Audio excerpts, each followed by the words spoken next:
salaf populer sekali. Itu kajian orang salaf tuh. Itu ustadz salaf tuh. Ini kawan saya orang salaf nih. Ketika dia ditanya, maksud ente salaf itu apa? Pokoknya salaf aja lah. Khairul qurun qarni, sebaik-baik abad abadku. Tsummal ladzina yalunahum, satu abad sesudah itu. Tsummal ladzina yalunahum, satu abad sesudah itu. Inilah dalil penggunaan kata salaf. Salaf artinya 3 abad pertama dalam sejarah Hijriyah. Rumah untuk menuntut ilmu, fahuwa fisabilillah, maka dia sama seperti orang yang berjihad fisabilillah hatta yarji'a, sampai dia pulang ke rumah. Mudah-mudahan kita semua mendapatkan niat jihad, pahala jihad dicatat di sisi malaikat semuanya. Amin ya rabbal alamin. Judul yang diberikan kepada saya, oleh-oleh dari Maroko, dari tentang salafus soleh. Ada 3 keyword. K kunci, word kata, keyword kata kunci. Pertama, oleh-oleh. Cobalah pejamkan mata lalu sebut oleh-oleh. Apa yang terbayang? Dodol Garut. Oleh-oleh bingkisan. Oleh-oleh. Lain orang, lain budaya, lain oleh-olehnya.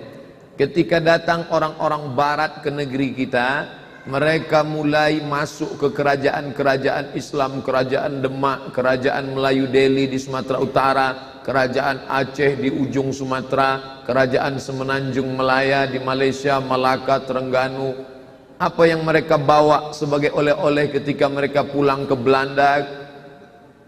Yang mereka bawa adalah manuskrip. Manuskrip itu apa?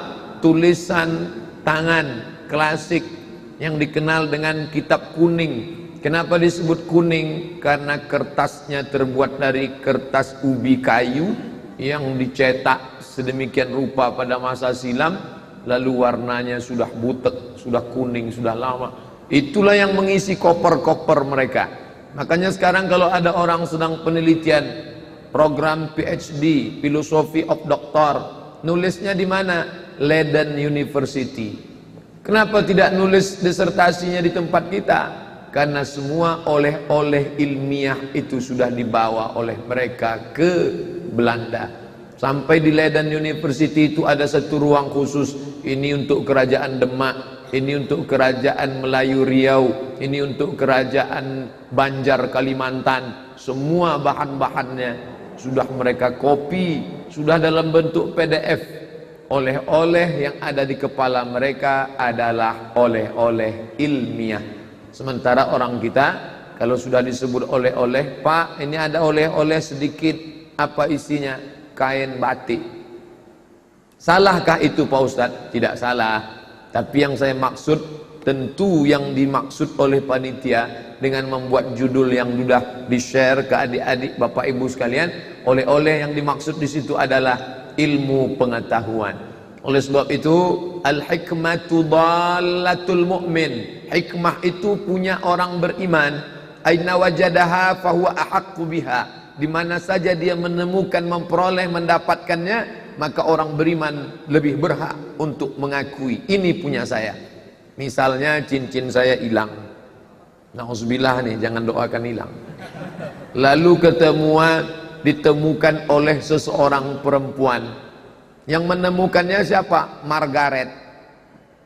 Dari namanya kita sudah tahu ini orang pasti tidak mandi wajib dan gak sunat. Lalu dia pengumuman, ini saya menemukan cincin warna mata batu biru langit, siapa punya ya? Lalu ketika saya melihat Margaret sedang mengumumkan itu, langsung saya katakan, Margaret, itu punya saya. It's mine. Itu punya saya itu. Lalu Margaret bertanya, wani piro? Dimanapun saya ketemu yang punya saya, ya saya mesti ambil, walaupun dari tangan si Margaret. Artinya apa? Kalau ada orang cinta ilmu, walaupun dia orang kafir, ambil ilmu itu. Khudh ma safa da'ma kadar. ambil yang jernih, buang yang keruh. Dan orang-orang barat itu banyak membawa oleh-oleh yang luar biasa. Pergilah dia ke seluruh negeri Arab, singgah ke Yaman, mampir ke Maroko, masuk ke Mesir, keliling selama 40 tahun. Namanya Theodor Noldek. Akhirnya dia kumpulkan semua manuskrip tulisan Al-Quran. Niatnya jelek. Theodor Noldek keliling negara Arab untuk nyari manuskrip Al-Quran. Dia cuma mau menyatakan argumentasi bahwa antara Quran Yaman dengan Quran Andalusia berbeda susunannya. Antara Quran Irak dengan Quran yang ada di Persia beda susunannya. Yang ini Al-Fatihah, Al-Baqarah, Ali Imran, An-Nisa, Al-Maidah. Tapi yang ini susunannya acak kadut kacau balau.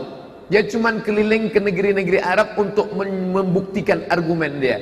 Ternyata setelah 40 tahun, apa yang terjadi? Quran yang ada di Andalusia, Quran yang ada di Persia, Quran yang ada di Yaman, semua susunannya sama.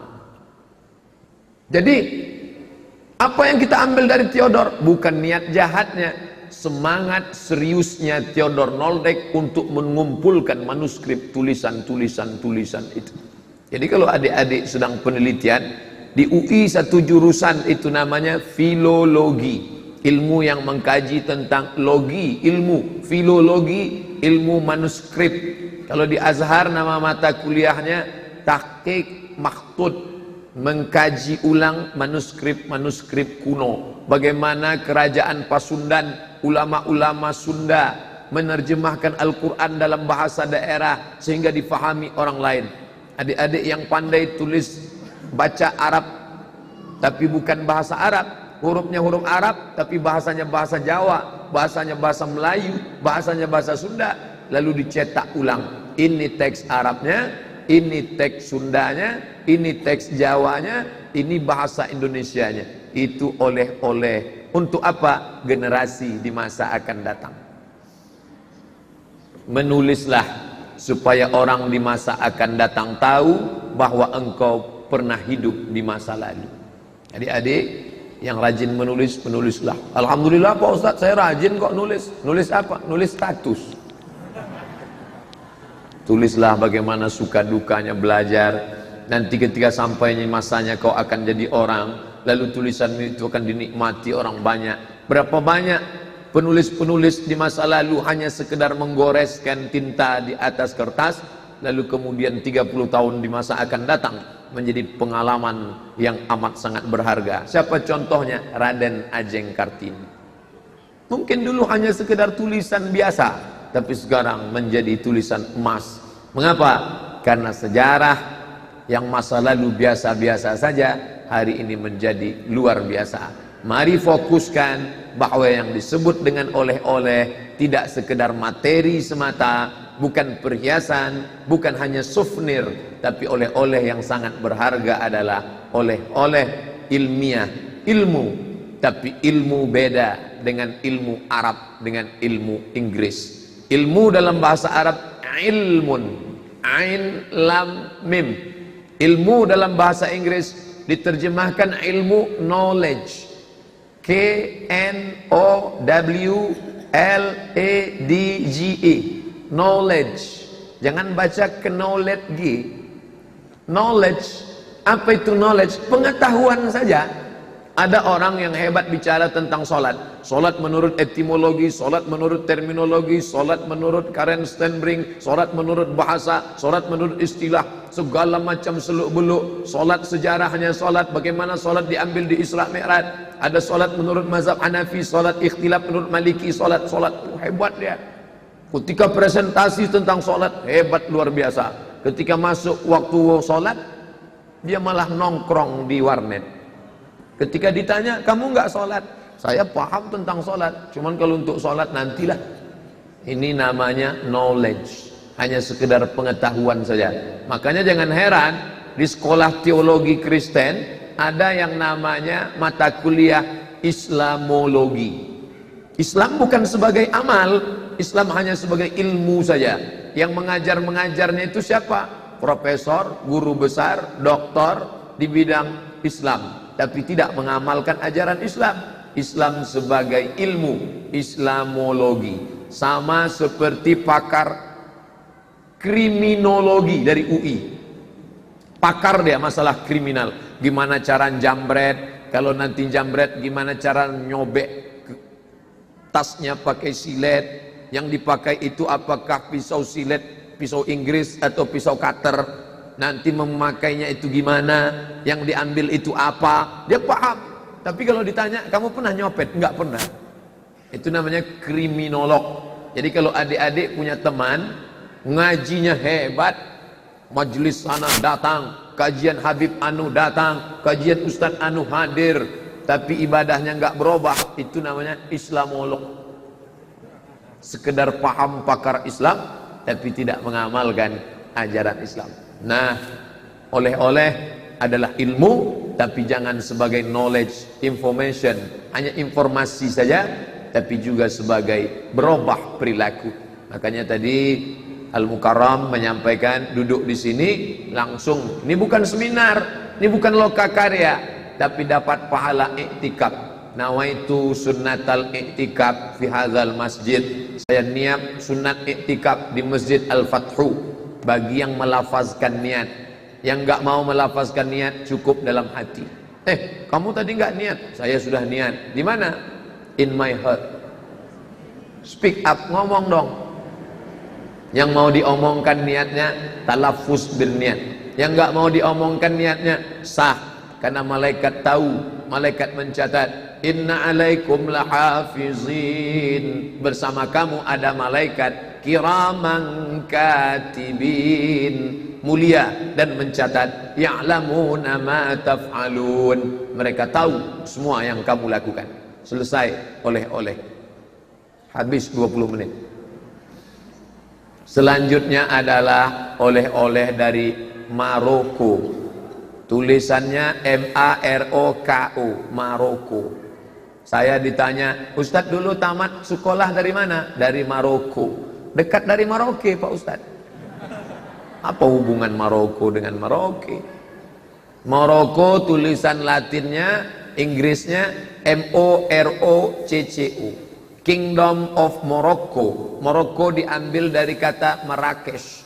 Marrakesh adalah sebuah kota bersejarah, sekarang terletak di kerajaan Maroko, Marrakesh. Tapi yang sebenarnya betul dalam bahasa Arab disebut negeri ini dengan Baladul Maghrib. Maghrib.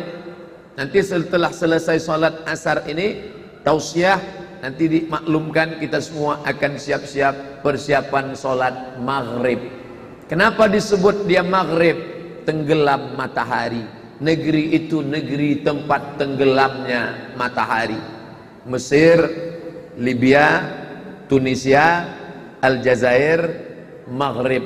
Maka negeri yang berada di tepi ujung Afrika Utara, seolah-olah kalau kita tegak di waktu sore melihat samudra Atlantik menelan matahari.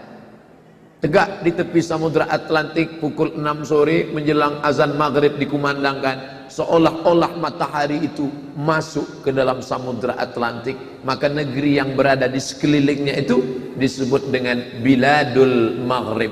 Dulu kalau sudah disebut kata maghrib, aina tazhabu, where are you going? Kamu mau pergi kemana? Uridu an adhaba ila biladil maghrib. Saya mau pergi ke Maghrib. Aku mau pergi ke negeri tempat tenggelamnya matahari. Tunisia, Aljazair, Maroko, Mauritania, Andalusia. 5 negeri. Tunisia, Aljazair, Maroko, turun ke bawah Mauritania. Lalu kemudian menyeberang samudra Atlantik sampai ke seberang negeri itu bernama Andalusia. Kalau saya sebut Andalusia, banyak yang nggak connect, nggak nyambung. Tahu Andalusia? Enggak Pak Ustadz. Real Madrid, Barcelona? Tahu Pak Ustadz. Andalusia itulah negeri tempat tenggelamnya matahari di seberang dari Maroko Maghribi. Naik speed 30 menit, ongkos 30 euro. Negeri pertama setelah Maghrib Maroko adalah Algeciras. Dulu Islam berkuasa di sana selama 700 tahun, 7 abad lamanya. Kalau adik-adik pernah baca kitab tafsir, tadi kamu baca kitab tafsir ya? Ya, tafsir apa? Tafsir Al-Qurtubi. Al-Qurtubi diambil dari kata Cordova. Qurtubi, Cordova. Ustaz, ini ada masjid cantik, memukau, arsitekturnya mantap. Masjid apa namanya? Al-Hamra.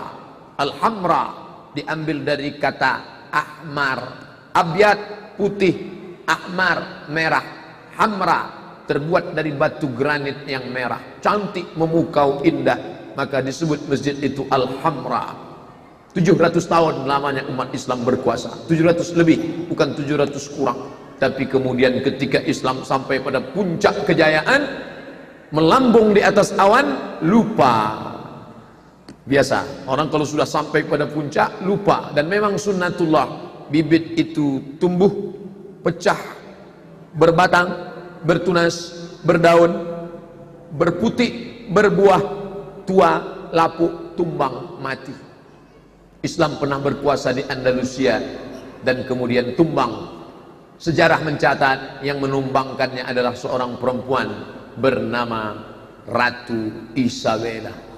Oleh sebab itu jangan nyanyikan lagi lagu Isabella yang dulu dinyanyikan oleh Amy Search dari Malaysia. Loh, Ustaz kok tahu? Pernah juga nyanyi dulu. Sekarang sudah stop, berhenti. Ratu Isabella sangat kejam. Orang Islam hanya diberi 2 pilihan. Kalau kalian mau tetap bertahan di Andalusia, kalian harus murtad. Tapi kalau kalian mau tetap Islam, out. Dicuci bersih. Mahkamah itu taftish namanya, mahkamah pengadilan. Taftish, diperiksa satu persatu. Bapaknya mana? Ibunya mana? Istrinya mana? Suaminya mana? Anaknya mana? Cucunya mana? Islam, out. Mau tetap bertahan di sini, kamu harus pindah agama. Dan untuk membedakan mana yang Islam, mana yang murtad, mana yang murtad, mana yang asli Kristen, yang murtad-murtad itu diberi topi panjang, tajam ke atas bentuk kerucut. Topi itu disebut dengan topi San Benito, untuk menunjukkan bahwa ini orang pendatang baru, pemain cadangan, pakai topi San Benito. Itulah yang dibelikan sekarang oleh anak-anak umat Islam, diberi oleh bapaknya. Ibunya yang membeli topi itu untuk dipakaikan ke kepalanya dengan menyanyikan lagu Happy Birthday to you. Jangan lagi pakai topi-topi murtad itu. Lalu kemudian pada malam tahun baru, menyambut 1 Masehi, 1 Januari 2018, anak-anak umat Islam memakai 2 topi pada malam tahun baru itu. Pertama topi San Benito, yang kedua bando yang pakai tanduk malam tahun baru. Mungkin di Bandung tidak ada, tapi di tempat saya ada. Orang pakai 2 tanduk setan, 2 tanduk bando, topeng, boneka yang dipakai di atas. Ini lambang-lambang setan. Kalau bisa di kepala dia pasang, kalau tidak di kepala, di tangan dia pasang. Metal, lambang setan. Makanya mereka adalah menyanyikan musik-musik, lagu-lagu yang digemari oleh setan. Setan masuk ke dalam hati melalui musik-musik setan. Musik-musik membangkitkan hawa nafsu, menyembah setan-setan dengan perantaraan musik-musik setan. Musik heavy metal, musik R&B, musik yang lain sebagainya. Nah, maka ini adalah negeri Maghrib, dan sekarang negeri itu sudah menjadi tidak lagi negeri yang besar kerajaan, tapi sudah menjadi presidensial. Tunisia, Republik Tunisia. Aljazair, Republik Aljazair. Mauritania, Republik Mauritania. 3 presiden. Sedangkan Maroko masih bertahan dengan kerajaan Maroko. Sekarang rajanya namanya Muhammad VI. Muhammad VI ini anak dari Hasan II. Hasan II itu anak dari Muhammad V. Muhammad V itu anak dari Hasan I. Muhammad VI, anak Hasan II, anak Muhammad V, anak Hasan I. Jadi namanya itu aja dibolak-balik. Adik-adik kalau tidak mau ribet ngingat nama, saya pun insya Allah akan nyoba itu. Nama saya Abdul Somad, anak saya Mizian Hazik. Nanti kalau Mizian Hazik punya anak, Somad 2. Mizyan Hazik punya anak Mizyan 2, Mizyan 2 punya anak Somad 3. Dan nama itu ditempel di dinding induk. Ini ada 4 tiang besar di Masjid Muhammad, Masjid Hasan II, ibu kota kerajaan Maroko. Tulisannya Casablanca, cara membacanya Casablanca. Casa artinya rumah, Blanca artinya putih. Casablanca, rumah putih. Bahasa Arabnya Ad-Darul Bayda, rumah yang putih.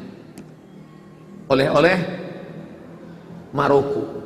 Yang ketiga, salafus saleh. Salaf. Sekarang kata salaf populer sekali.